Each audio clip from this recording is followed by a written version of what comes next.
Ayan, hello po sa ating lahat. Mapagpalang hapon. Shoutout po sa Team Etsy na nakatune in sa aking channel. So, kita naman po natin na si VNC ay napakaamo ng mukha, napakabait. Kita naman po sa kanyang mga kinikilos sa kanyang facial expression, no? So, kung napapansin nyo, titig na titig nga po siya kay Edo kasi nga, sinabi po ni Edo sa kanya na, hello mga ka-braces. So, tawang-tawa po si Fiancé dito.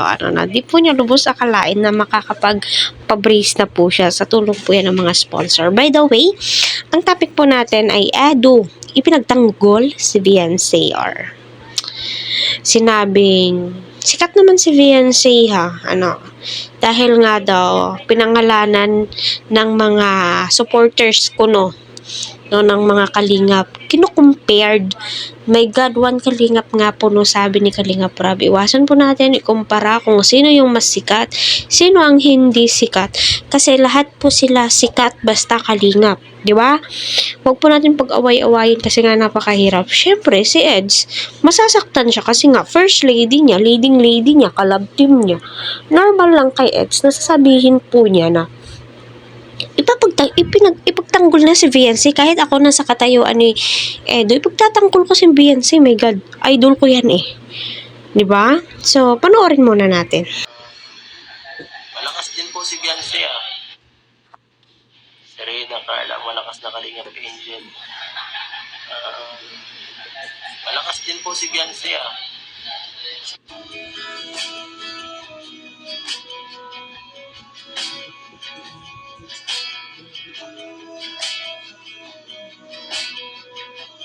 So, ayun kung napapansin nyo rin po, to make it clear, tumataas po ang views ng Etsy.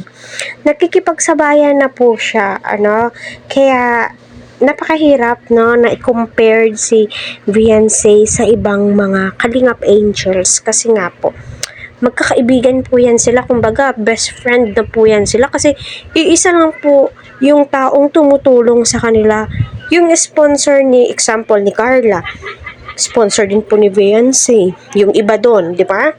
Kaya iwas po tayo sa pagkukumpara kasi nga po as supporters, masasaktan ka po talaga kasi napakahirap kaya chill lang tayo at naging masaya po tayo sa kanilang natatamasang blessings, di ba?